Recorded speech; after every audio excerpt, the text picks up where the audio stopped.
సుమన్ టీవీలో మీ business promotions కోసం ఈ కింది నెంబర్ను సంప్రదించగలరు.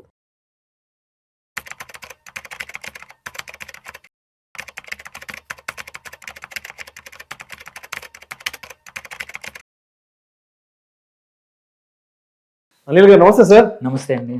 అనిల్ గారు, ఇప్పుడు మ్యూచువల్ ఫండ్స్లో ఇన్వెస్ట్ చేసే ముందు కొత్తగా వచ్చే రిటైల్ ఇన్వెస్టర్స్ కానీ ఆల్రెడీ ఎగ్జిస్టింగ్ ఇన్వెస్టర్స్ కానీ కొన్ని రకాల చెక్ లిస్ట్ పాయింట్స్ని దృష్టిలో పెట్టుకొని ఈ చెక్ లిస్ట్ ప్రకారం ఈ చెక్ లిస్ట్ని ఫాలో అయ్యి బ్లైండ్గా మనం ఇన్వెస్ట్ చేసేసుకోవచ్చు అనుకోవడానికి కొన్ని చెక్ లిస్ట్ పాయింట్స్ ఏదైనా ఉంటే చెప్పగలరు ఎడ్యుకేటివ్ పర్పస్గా మన ఆడియన్స్కి? తప్పకుండా.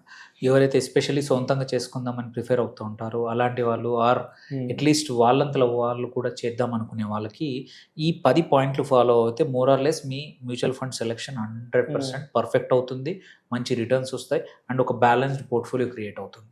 సో ఫస్ట్ థింగ్, ఎప్పుడైనా సరే మ్యూచువల్ ఫండ్స్కి ఇన్వెస్ట్ చేద్దాం అనుకుంటే, ఇది మ్యూచువల్ ఫండే కాదు దేనికైనా వర్తిస్తుంది, but much more for mutual fund ఏంటంటే నీ goal and time horizon.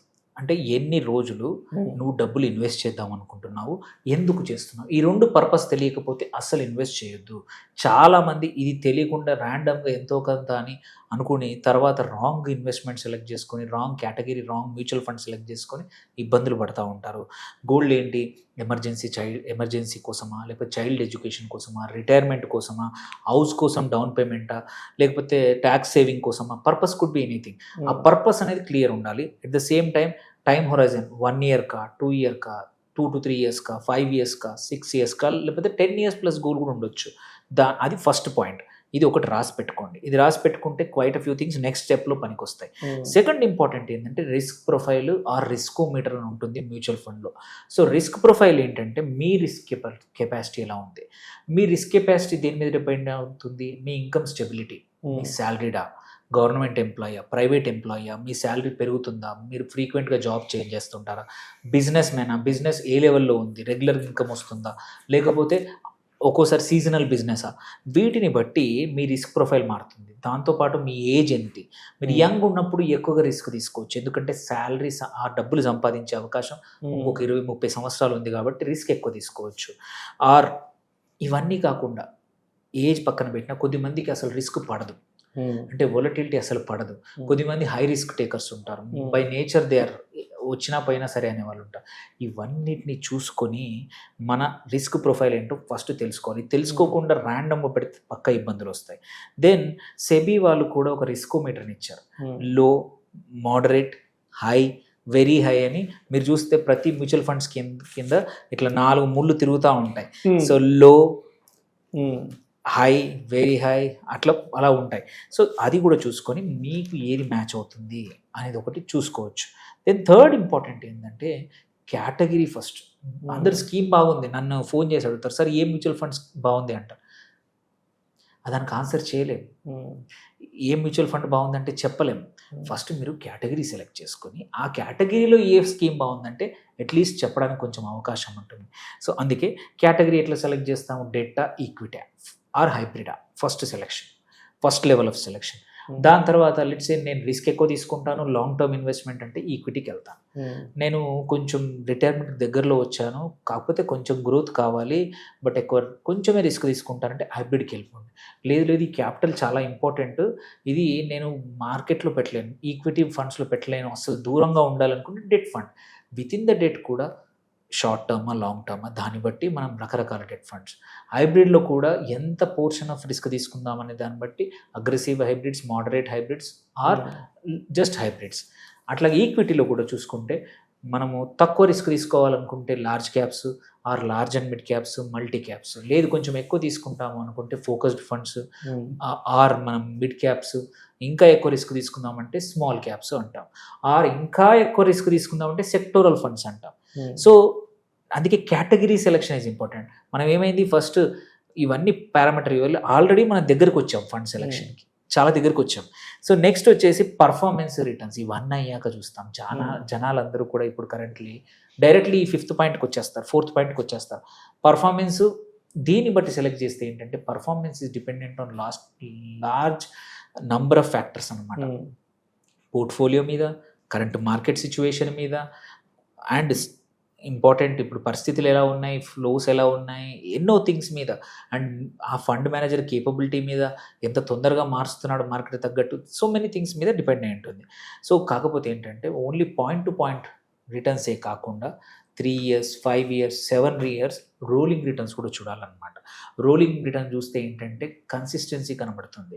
And me fund, నువ్వు అనుకున్న fund with in the category ఎక్కడుంది అంటే టాప్ క్వార్టైల్లో, లెట్స్ లార్జ్ క్యాప్స్ ఇండియాలో 40 ఉన్నాయి అనుకుందాం. 40లో నువ్వు సెలెక్ట్ చేసుకునే ఫండ్ ఎప్పుడు కన్సిస్టెంట్గా లాస్ట్ 2-3 years నుంచి ఫస్ట్ 10లో ఉంటే చాలు. It doesn't need to be number 1. Number 1 ఉన్న ఒక ప్రాబ్లం ఉంది, అది నేను చెప్తా. బట్ నంబర్ 1 కన్నా కూడా టాప్ 10లో కన్సిస్టెంట్గా ఉంటే చాలు. అలా కాకుండా ఒక క్వార్టర్లో నంబర్ 30 out of 40, నెక్స్ట్ క్వార్టర్లో నంబర్ 1, ఆ తర్వాత నంబర్ 25, ఇంత ఇన్కన్సిస్టెన్సీ ఉన్నప్పుడు ఆ ఫండ్ మనకు సూటబుల్ కానే కాదు, దూరంగా ఉంటే మంచిది. సో అట్లాగే కంపేర్ చేసినప్పుడు ఏంటంటే ఎక్స్ట్రీమ్ టాప్లో ఉండొద్దు, ఎక్స్ట్రీమ్ బాటంలో ఉండకుండా యావరేజ్గా కన్సిస్టెంట్గా ఉన్నది చూస్ చేసుకోవాలి. సో మనం సెలెక్షన్ అక్కడ నుంచి వచ్చి ఇప్పుడు ఫండ్ విత్ ఇన్ ద కేటగిరీకి వచ్చేసాం. ఓకే, నెక్స్ట్ ఏంటంటే రిస్క్ మెట్రిక్స్ చూసుకోవాలి. స్టెబిలిటీ ఉందా? ఒక 4-5 ఫండ్స్ ఉన్నాయి, ఈ 10 ఫండ్స్ ఉన్నాయి కన్సిస్టెంట్లో, 10లో 5 బాగున్నాయి అనుకుందాం కన్సిస్టెంట్గా. అందులో వాటి స్టాండర్డ్ డీవియేషన్ ఎలా ఉంది, బీటా ఎలా ఉంది, డౌన్ సైడ్ క్యాప్చర్ ఎలా అవుతుంది, ఇవన్నీ రిస్క్ రేషియోస్ అన్నీ ప్రతిదీ ఆన్లైన్లో దొరికిపోతాయి.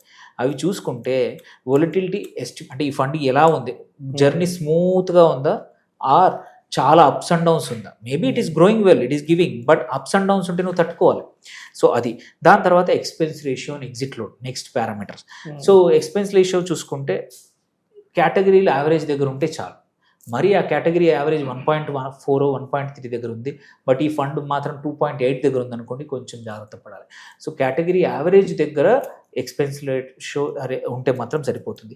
ఎగ్జిట్ లోడ్ కొన్నిటికి వర్తిస్తుంది, లిక్విడిటీ ఉందా లేదా కూడా కొన్నిటికే వర్తిస్తుంది, చాలా కొత్త ఫండ్స్కి మాత్రమే వరీ అవుతుంది. Then fund size, age, portfolio quality next వస్తాయి. ఈ మనం షార్ట్ లిస్ట్ చేసిన 4-5 ఫండ్స్కి ఇవన్నీ చూడాలి. Ratios, fund size, expense ratio, ఇవన్నీ మొత్తం 100 ఫండ్ల కోసం చూడము. మనం పైనుంచి వచ్చి ఒక కేటగిరీలో 4 ఫండ్స్ మధ్యలో ఈ కంపారిజన్ చేస్తే ఏంటంటే నా ఈ 4లోంచి మీరు 2 దగ్గరకు 3 దగ్గరకు వస్తారు.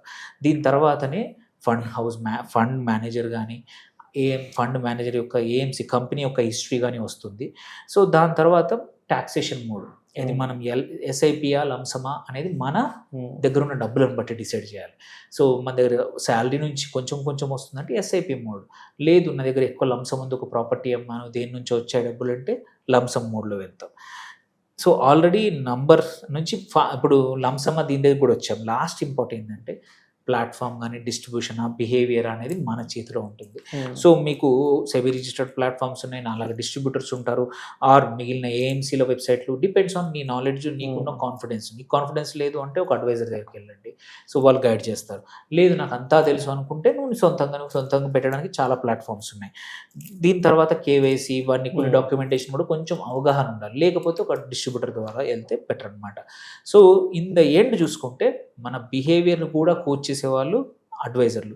సో ఫండ్ సెలెక్షన్ అంతా మీరు చేసుకున్నా కానీ కుదిరినంత వరకు లాస్ట్ 3-4 పారామీటర్ దగ్గర 3-4 ఫండ్స్లో సెలెక్షన్ కుదిరితే మీకు ఒక అడ్వైజర్ ద్వారా కానీ ఒక డిస్ట్రిబ్యూటర్ ద్వారా పెడితే ఏంటంటే మీకు మచ్ బెటర్ సీమ్లెస్ ఎగ్జిక్యూషన్ కూడా జరుగుతుంది. కేవైసీలే కానీ, ఫట్కా కానీ, ఏమైనా అవసరం ఉన్న డాక్యుమెంటేషన్, బ్యాంక్ అకౌంట్ చేంజ్లు కానీ, పేర్లో మార్పులు కానీ, వీళ్ళన్నీ నీకు చేసి పెడతారు. దేర్ బై నీకు ఎప్పుడైనా ఇష్యూ వచ్చినా ఒక మనిషి ఉంటాడు స్టేట్మెంట్లు పంపడానికి, ఆర్ లాగిన్ చేసి చూడడానికి, ఆర్ మనకు అడ్వైజ్ ఇవ్వడానికి కూడా అనమాట. సో ఈ చిన్న ప్రాసెస్ ఫాలో అయితే వండర్ఫుల్ మ్యూచువల్ ఫండ్ సెలెక్షన్ వస్తుంది, కావాల్సుకున్నట్టు పోర్ట్ఫోలియో కూడా బిల్డ్ అవుతుందండి. Right sir. Thank you so much Anil గారు. మ్యూచువల్ ఫండ్స్లో ఇన్వెస్ట్ చేసే ముందు ఒక చెక్ లిస్ట్ ప్రకారం కనుక మనం దాన్ని బ్లైండ్గా ఫాలో అయ్యి ఇన్వెస్ట్ చేసుకుంటే కనుక మన పోర్ట్ఫోలియో చక్కగా ఉండే అవకాశం అయితే ఉందంటారు. Right sir, thank you so much sir. Thank you అండి.